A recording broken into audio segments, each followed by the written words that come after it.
बीकानेर में पीएम मोदी ने Deshnok railway station का उद्घाटन किया। पीएम ने ट्रेन को हरी झंडी दिखाकर रवाना भी किया। सीएम भजन लाल भी मौजूद रहे। प्रधानमंत्री मोदी बीकानेर के करणी माता मंदिर गए, पूजा अर्चना कर आशीर्वाद दिया। रेलवे स्टेशन के उद्घाटन के बाद पीएम ने स्कूली छात्रों से मुलाकात की। पीएम ने छात्रों को ऑटोग्राफ भी दिया।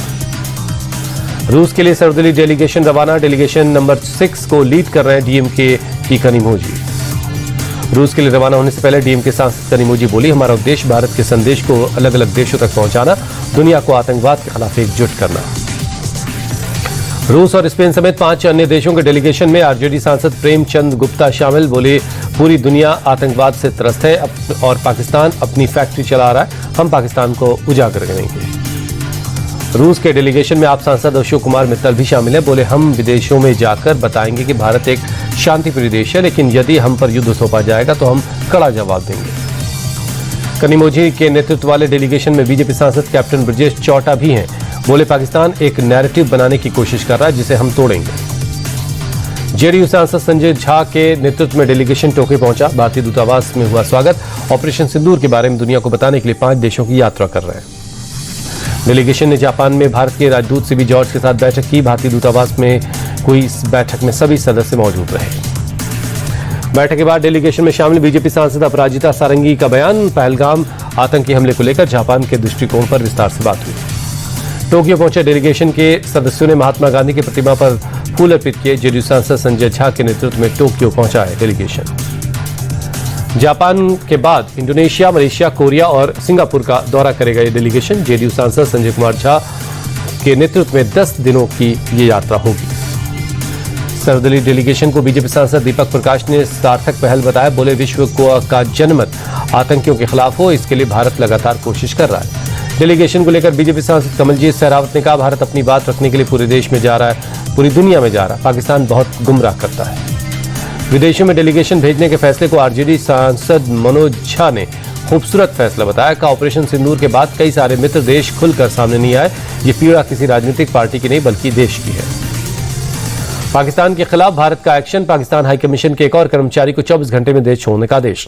राजनयिक विशेषाधिकार के उल्लंघन के बाद एक्शन। भारत के हितों के खिलाफ काम करने का आरोप। ऑपरेशन सिंदूर को लेकर बीएसएफ का दावा। पाकिस्तान के बड़े पैमाने पर बंकर तबाह किए। 50 आतंकियों को घुसपैठ करने से रोका, 1.5 घंटे में खदेड़ दिया।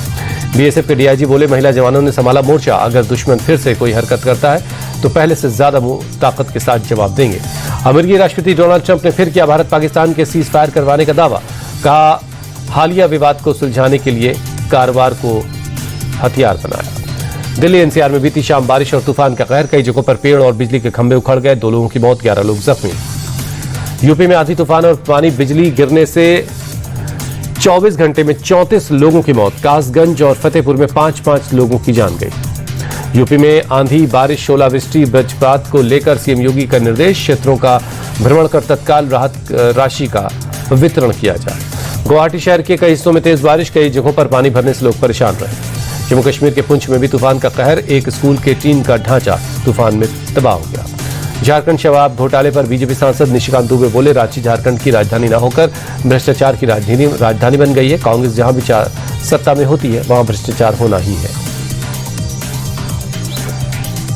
गोवा के दौरे पर उपराष्ट्रपति जगदीप धनखड़ राजभवन में शल्य चिकित्सा के जनक सुश्रुत की प्रतिमा का अनावरण किया। सीएम और राज्यपाल भी मौजूद थे। छत्तीसगढ़ के नारायणपुर में बड़ा नक्सली ऑपरेशन। 1 करोड़ के इनामी समेत 27 नक्सली ढेर। एनकाउंटर में डीआरजी के एक जवान शहीद।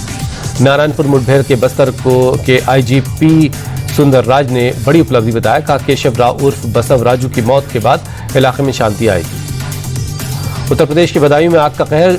उझानी कस्बे में फैक्ट्री में भीषण आग लग गई। आसमान में उठा धुएं का गुबार। भारी नुकसान की आशंका है। यूपी के संभल में अतिक्रमण हटाने का अभियान तेज हुआ। शहर के ब्यूटिफिकेशन के लिए प्रशासन कर रहा है कार्रवाई। कर्नाटक के रायचूर में वक्फ की 3 एकड़ जमीन से प्रशासन ने अतिक्रमण हटाया। अवैध मकान, दुकानें और दूसरी इमारतें हटाई गईं। जिला न्यायालय ने दिया था आदेश। मयूरभंज में बारीपदा में एक दुकान में आग लग गई। आसमान में दिखा काले धुएं का गुबार। लाखों का सामान जलकर खाक। आईपीएल में गुजरात टाइटंस की आज लखनऊ सुपर जायंट्स से होगी टक्कर। अहमदाबाद में नरेंद्र मोदी स्टेडियम में खेला जाएगा मैच। शाम 7:30 बजे शुरू होगा मुकाबला।